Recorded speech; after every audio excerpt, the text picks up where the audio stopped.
विरोधकांचे बोल चंद्रदीप नरकेंनी बोलू नयेत.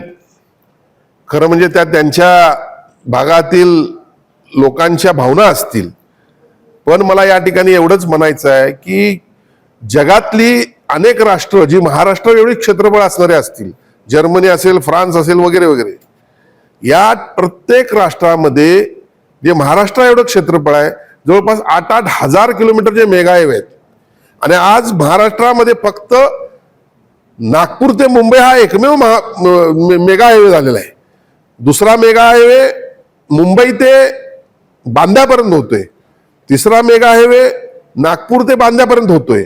आणि हा होत असताना नागपूर ते बांद्याच्या रोडमध्ये शक्तीपीठ महामार्ग कोल्हापूरवरून जातोय. हे आमचं भाग्य समजलं पाहिजे. अनेक शक्तीपीठ त्यामध्ये येत आहेत. आज वाढवण बंदर याला कनेक्ट होतंय. खऱ्या अर्थानं पूर्वी नागपूर ते मुंबईचा जो महामार्ग झाला त्याला देखील विरोध झाला होता.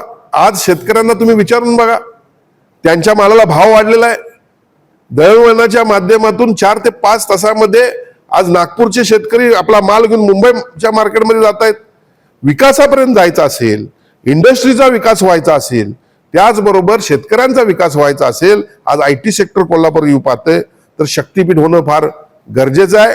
विरोधकांना त्यांचं काम करून द्या. त्यांनी विरोधच केलेला आहे. काय केलं हो त्यांनी? गेल्या 4-5 वर्षामध्ये महाराष्ट्राचा जर विकास पाहिला तर त्याच्या 10% विकास देशाला स्वातंत्र्य मिळाल्यापासून विरोधकांनी केलेला नाही. आणि म्हणून माझं महायुतीच्या आमदारांना, मंत्र्यांना विनंती आहे की कुणी या गोष्टीला विरोध करू नका. हा सन्माननीय मुख्यमंत्री, सन्माननीय पंतप्रधान, उपमुख्यमंत्री यांचा ड्रीम प्रोजेक्ट आहे. आणि त्यामुळं याला कुणी विरोध करू नये. हा अत्यंत हिताचा असणारा शक्तीपीठ महामार्ग असणार आहे. हे बघा, अशा पद्धतीनं बोलणं उचित नाही. शक्तीपीठ महामार्ग कोणाचा आहे? हा शासनाचा आहे. आणि त्यामुळे शासनात काम करणाऱ्या सगळ्या लोकप्रतिनिधी संयम ठेवला पाहिजे. अशा पद्धतीचं मला नाही वाटत सन्माननीय मुख्यमंत्री आणि उपमुख्यमंत्री अशा पद्धतीची भाषा खपवून घेतील. शक्तीपीठ महामार्ग रद्द करू नका, परंतु याचे अलाइनमेंट बदला म्हणून मी शिंदे साहेबांना भेटलो. काल मी मुख्यमंत्री देवेंद्र फडणवीस साहेबांना सुद्धा निवेदन दिलं की शक्तीपीठाचा मार्ग अन्यत्र आपण हलवा. कारण माझ्या मतदारसंघातील 18 गावामधून हा शक्तीपीठ महामार्ग जातो.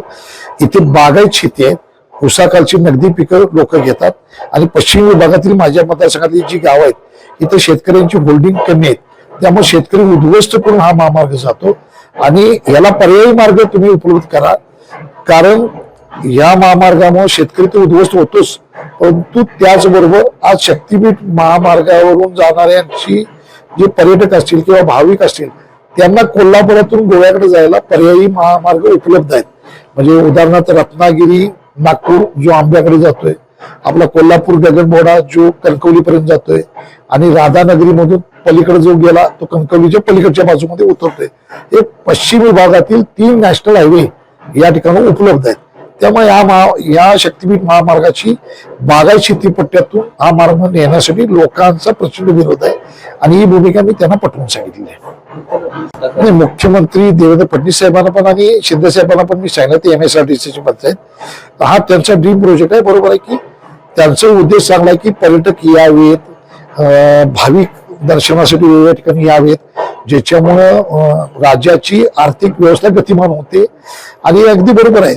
परंतु वेगवेगळे कोल्हापूर नंतर सांगलीवरून रस्ता आल्यानंतर कोल्हापूर जिल्ह्यामधून कोकणामध्ये जायला, गोव्याकडे जायला वेगवेगळे महामार्ग उपलब्ध आहेत. अशा वेळी शेतकऱ्यांचं शेती उद्ध्वस्त करून महामार्ग नेणं चुकीचं आहे.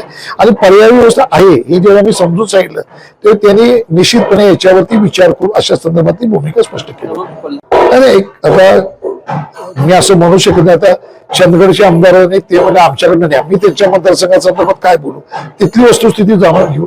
तर जो आता महामार्ग इकडून त्यांनी नवीन अलाइनमेंट दाखवली ते आमच्या केरल्यापासून सर्वसाधारणपणे भासूर भाटणवाडी 18 गावामध्ये, तिथून पुढे राधानगरीमध्ये हा सुपीक पट्टा आहे. आणि मुळात या मार्गावरून एक हायवे आता रत्नागिरी गोवा झाला, तिथं जमिनी गेल्या. वैभववाडी कोल्हापूर वैभववाडी कोकण रेल्वे जोडणारा मार्ग इथूनच जाणार आहे. आणि हा पूर परिस्थितीतला भाग आहे. इथं नद्यांना पूर कोल्हापूर जिल्ह्यामध्ये येतो ते या विभागातूनच येतो. आणि परत भराव पडले तर आहे. सगळ्यात मोठा पुराबरोबर आहेच, परंतु सगळ्यात शेती उद्ध्वस्त आहे. आणि शेवटी शेतकरी जगला पाहिजे ही भूमिका मुख्यमंत्री सगळ्यांचीच आहे. त्याच्यामध्ये त्यांना दुमत असणं काहीच कारण नाही. त्यामुळे शेतकऱ्याची शेती उद्ध्वस्त करून आम्हाला त्यांना मी समजून सांगितलेलं आहे आणि त्यांनी सकारात्मकता दाखवलेली आहे.